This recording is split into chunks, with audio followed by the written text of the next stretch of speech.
This content is by no means intended for anyone under the age of 13. It is made for adult losers undergoing any sort of existential crisis. Midlives are accepted. Nobody under the age of 13 is allowed. If you are of such an age, I advise you to watch this with a parent or guardian, or kindly get lost. Also, this movie review is not 100% factual. I am merely giving you my unsolicited thoughts on this movie. If you're unable to comprehend that, then please put on your big boy or girl pants and make up your own damn opinions. Hey there guys, how's it going? Welcome back to the channel. This is a brand new video. We're going to be taking a look at the movie 1917. Let's hop right into it.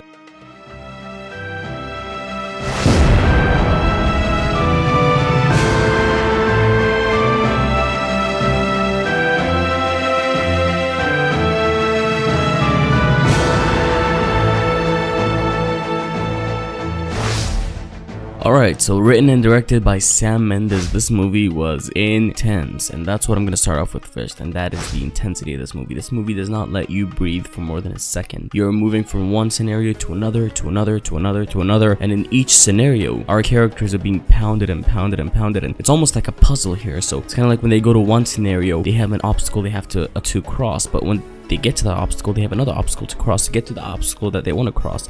So it's like each obstacle has like 5 obstacles you have to cross, and each one has another 5, and it's intense because our characters are always on their spot, they're thinking, and it always keeps them on their feet, which leads into my next point, and that's the fact that these characters are they're completely relatable, and they're completely, you know, on our level. And I have heard people say, well, there's no scene where they sit down and talk about their goals and their ambitions and their family and stuff like that, but that's not necessary. I mean, the fact that we get to see these characters at their low point, making decisions that they would otherwise not have to make if they were not being pushed by this movie, it really does get you to know a character, you know. And that's a famous thing, is that you only know a person when you've seen them at their low point, and we've seen these characters at their low point, and they're always pushing, and the decisions they make aren't always perfect, they always make mistakes, and it just feels relatable, which leads to my next point. This entire movie is made to look like one take. What? I mean, I was sitting there. Here's the thing. I knew that they were gonna do a lot of one takes in this movie when I was going into it. I didn't think they were gonna do this many. And when I say this many, I mean the entire film is supposed to be a one take. And I know there might be there's a few moments I was like, okay, the screen went black, so they probably had a secret cut there, and oh yeah, they're going to a dark area, so they're probably cutting a lot in this area. You know, they're crossing over somebody's face, and that usually when they're crossing over an object across the screen, there's a lot of cuts, there's a lot of whip pans in this movie. When you whip pan a lot, there's probably a good cut in there. And again, it doesn't have to be like an honest one take, because you can't, it's physically it's like there's no way you can do it honestly. You have to build it to look like a one take, and that was just intense because it added to the intensity. There are moments when you're like, oh crap, you know, in most movies, if somebody's being chased, they'll cut to another scene and the character will be fine. But no, in this movie, when you're being chased, there's somebody behind you, and it's not like the camera's gonna cut away and the characters are gonna be fine. That's not gonna happen. We're gonna be there with these characters when they're getting chased, so that just adds to the intensity because we see everything that's going on, and there's no loopholes for the characters to, you know, exit with from the script. You can't have script loopholes in this because there's no space for that. I mean, the entire movie is, for lack of a better word, one take, which leads me to my final positive with this. And I just can't believe I have to say this because I'm not really a big fan of Sam Mendes as a director. I think he's made some really good movies. I think those were good because of the script, not because he directed them. But this movie is completely built on the direction. I get it, there's a script involved and there's editing involved, but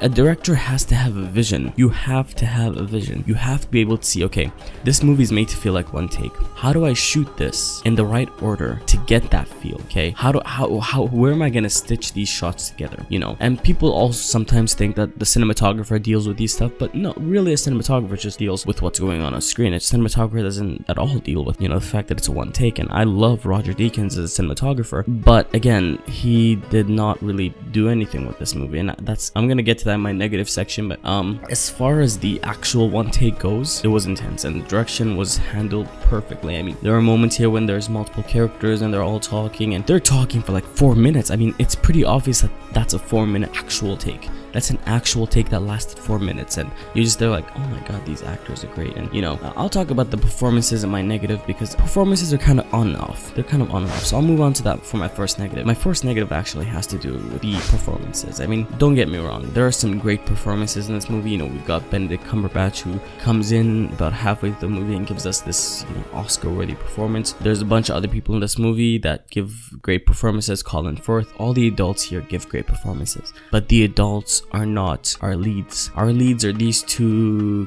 I don't know them because I've never seen them in a movie before, but these two kids who, well, they're not kids, they're probably in their 20s, but they're certainly the younger ones, and we follow them. And there are times when I'm just there like, you could have had a more interesting actor play this role. There are a bunch of interesting actors that would have easily taken a budget cut just to be in this movie. I mean, these actors weren't that good. I'm sorry, maybe they've been good in other stuff, but the two leads that we follow in this movie were just kind of bland. And there's one moment specifically halfway through the movie when they're being chased by a plane, and oh my god, there's a moment where they focus on the guy's face and he's just got a blank face, like there's nothing happening.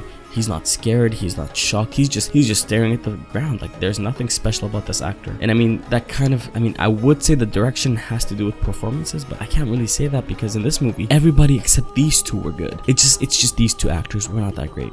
Which leads kind of to my last point, and I'll touch on that a little bit. But my one negative, which most people are gonna get mad at me about, it actually has to do with Roger Deakins' cinematography. Roger Deakins is one of the most acclaimed, and honestly, in my opinion, he is the best cinematographer of all time. He has developed the best shots. I mean, going back to film, he's developed the best shots, literally. But yeah, when it comes to, you know, making films, he is probably the best cinematographer working today. You know, his Blade Runner cinematography, I think, is the best of all time. I'm sorry, Blade Runner 2049 has the best cinematography of all time, in my opinion. All that aside, in this movie, there's a lot of dull shots. Like, there's a lot of shots where you can't really see what's going on. You enter a cavern and it's meant to be scary, but it really isn't. It's just everything goes dark and people are fighting. You're like, alright, I would have liked to see what's going on. And there's other moments when it's just too bright. Like, we're in this field being chased and you can clearly see that the plane is, like, you know, completely CG, or because when it flies over the guy's head, it's just, the color doesn't look right. Nothing about the color looks right in this movie. It's just dull. And the poster makes me angry because the poster has this cool teal and blue kind of color palette, which would have been incredible to see in the movie. This incredible war color palette, this teal and blue, which they could have used, but they didn't. They used this very dull green and grayish